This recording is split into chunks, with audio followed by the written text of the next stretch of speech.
All right, ladies and gentlemen, welcome back to the LANation 2014 stream. We're here at George Brown with King Campus College. George Brown King Campus College. I should get that right. But yeah, George Brown, really cool cats, letting us do the LANation's streaming, the gaming. We got over 300 gamers here over a variety of games. We're here with some StarCraft 2, because coming up, Believe versus Mammoth. We're going to jump right into that, and it is on merry-go-round. Yep, and I was actually going to be really excited because Believe, he's been telling me a lot about his Terran play, and he was set to Terran, and then he trolled me by switching back to Protoss. Now our stream is wrong. Thank you, Believe. But WarChamp 7's a god. There we go. Yep. So we got the PvP ready to go here on merry-go-round again. ESChamp TV bringing you LANation 2014. Some really generous sponsors because we have a $2,000 prize pool as well as prizes that everyone here is competing for. So big thanks to Chairs for Gaming, AMD Radeon Memory, Chop Shop, Cooler Master, Everyone Games, George Brown College, of course, Stinky Boards, and the CGM Magazine. And we are ready to go. We're jumping right into it here, guys. In the top right here on merry-go-round from Quebec, our Protoss player, Mammoth. Yeah. Of course, representing Armada Gaming, which is now partnered with French Elite, another Quebec StarCraft team. AGFRE. Yep. I get it. Armada Gaming, French Elite. So it's a good way to go. Yeah. And over on the top left side of merry-go-round, we've got our green Protoss player, representing micro gamers. It is Believe. So, Good Job Limited is micro gamers? I've never understood their clan tag. I have no idea if that actually means Good Job Limited or not. I believe one of their sponsors, the short name is JL. So that would make sense then. Yeah. Not sure what the TD exactly is though. But trademark. No, that's TM. Yeah. What is TD? TD Bank. There you go. TD Bank, yes. If you're an HTML guy, TD. Yeah. That works too. But nobody here is, except me. And Champ. Just not you. I'm learning. You youngin'. I'm on the way, sir. They even, like, what do they teach you in school for computer science? They teach me Visual Basic. Oh, jeez. Yeah, it's boring. Thank you, Ontario. Anyways, PvP, merry-go-round, 3-player map, so we are going to have to do a little bit of scouting. Not really going to see any kind of cheese, but, PvP, almost guaranteed you're going to see some proxies a little bit later on. You say that, but it's more you just hoping for it than it being guaranteed, isn't it? Well, if I was a Protoss unit and I had to hoof, not only do I interstellar warp in from some random dimension, then I got to hoof it across the land to get to my opponents. I mean, you could just cut out the middleman here and just warp right into the enemy base. Like, that sounds like a lot better of a deal. Good point. If I'm going to go traveling, But, well, for this PvP, so far Believe he's actually doing things a little bit more creative here. Doing some SimCity. Well, I was going to say because he's only got 2 workers on both gases, and Mammoth, he's got 3 on both.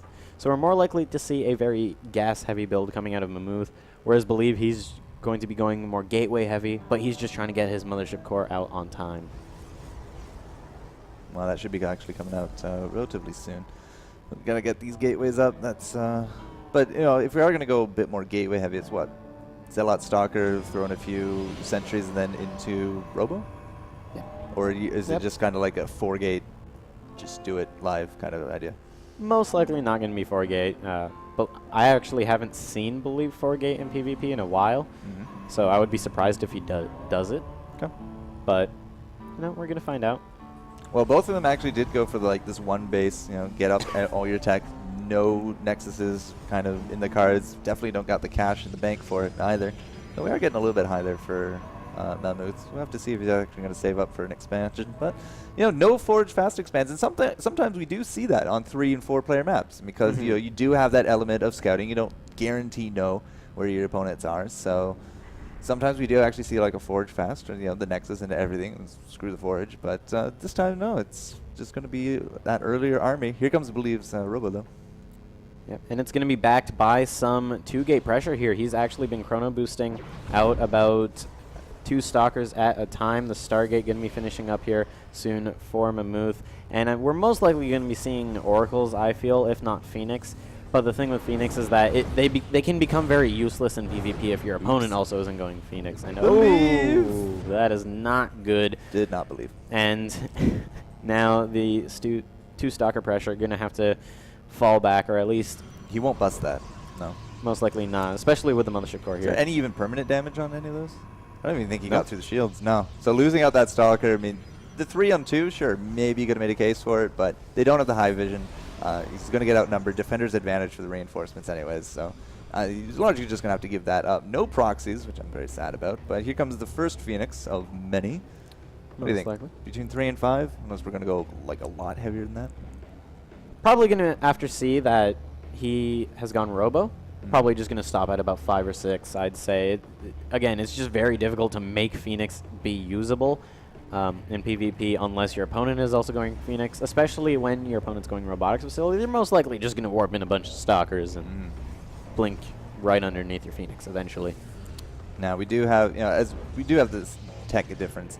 Phoenix is coming out up against now Immortals. We've got some sentries to be joining that as well. We do have the expansion now from Believe coming out, so it feels like a very solid way to go. He gets himself that army, gets himself the defense. He's gone over and poked the opponent, knows what's up. Now he did see these Phoenixes a bit earlier because they did do some scouting. Might have thought it was a hallucination, but 2 of them lifting someone, definitely not a hallucination. Oh, gotta be careful here, Mammoth. You don't want to lose that guy. Got a 3rd Phoenix to join in the fray as well. 3 Stalkers, but he's got 2 sentries here with a handful of force fields available. Does not appear that he will have blink, as of course no Twilight Council down quite yet. But the Phoenix, they're going to be coming into the main base, going to be trying to put in some damage on that Mothership Core. But you know what? That Mothership Core, it's going to live. It's going to throw down the photon overcharge. But Mammoth, he's not deterred. He's going to be just warping in more and more units. Proxy, yeah. So I was going to say, for this fight coming up, I mean, it is very Stalker heavy. The Immortal's a great choice up against it, but if the Phoenix just lifts it, I can believe even hold against this? It's going to be tough. He's already used up a photon overcharge on his main base. If he can get that down to the natural, he might be able to add in some more DPS. But as you said, that Immortal getting picked up, it's going to be losing a lot of damage. But the Immortal, it's going to live. It's going to come back down. The probes being pulled were able to just provide, believe. Yeah. That buffer, yeah. So what I expected to see was the Phoenix actually lift up the Immortal and then the rest of them kill it, not lift everything up and do no damage. That actually felt a little erroneous. But we do got a nice sized army here from Mammoth. He is sieging, he is keeping the map control. He is still only on 1 base though, and I'm a little afraid of that because now Believe, not only does he have the defender's advantage, but he has the economy to keep it going. And right now, again, as you said, with that economy to keep going, he's going to be able to put in just more and more DPS, though these are a lot of Phoenix here for Mammoth. Got 6 here. Oh, 6, yeah. 2 Immortals. Right, got it. But right now, the Mothership Core is no longer able to put down a Time Warp. The Immortal is going to get picked up, and only the single one. The second Immortal is going to be taking a lot of damage from the Zealots. Gets picked up. Phoenix going to pick it off. Mothership Core is going to go down as well. The Photon Overcharge already gone down, but the third Immortal, it's going to get picked up, and Mammoth, he's able to put in so much damage. But when the Immortals are gone, the Gateway Army is still larger for our Green Protoss player, Toronto resident. Well, I mean, the Phoenix are all well and good, and they are taking out the power units from this Believe comp, but if you can't win the ground battle afterwards, I mean, we're basically going to go back to the stalemate. But it is a really nice idea here from Mammoth, and he executed it much better this time. He only picked up 1 at a time, DPS'd them down, threw in the Zealots to soak, threw in the Stalkers to do the damage. But again, Believe has this economy, has a lot of pylons here, does have a very uninterrupted economy here as well. But hiding off in the corner, Believe he's playing a little scared, and I'm not too sure there's really much he can do to keep protecting these Immortals. Because if he keeps an Immortal, he basically wins the fight. Definitely, and even if he's not able to keep an Immortal, just the sheer number of Stalkers that he's got is able to add in just enough DPS. And right now, he's doing the right thing. He's trying to focus down the Phoenix that are picking up all of the units, and it's allowing him to try and keep more and more units alive. Now, we do see the Stalker count is starting to even up, however, but we've still got an Immortal going to be coming down soon. Yeah, so the Stalker count here is definitely going to be in favor of Believe. And again, he kept that Immortal. It did so much more damage, just sitting on 3 bars of hit points, like an entire time. Took out 3 or 4 Stalkers, pulling his weight, so to speak. There's no more Phoenixes. There's actually nothing in production here for Mammoth. Like, there's no upgrades coming. We still have no boss. He's pulling all the probes. He's run out of money, and you know what? I feel like actually he should have deposited that money before he decided to leave, but he's literally leaving it on the table. Putting all of his chips in. Yeah. And right now we've got a single Phoenix, 4 Stalkers, 2 Zealots, and just a ton of probes. I don't see it working. I don't see it working either, but you know what? Probes, if they can soak up enough damage, and if the target firing is not good from the Immortals, it's going to be tough. There's no target firing at all. That Immortal is immortal at this point. And, you know, these probes are going to live, and right now, there are 2 Immortals in this Force the Sentry. It doesn't have energy. We'll throw down 1 more Force Field, but it's not... you know what? He actually had more probes anyway, so might as well. Just a lot of damage being thrown back and forth between these 2 players. Now come down to 11 probes and 4 Stalkers. Believe going to be forcing out GG.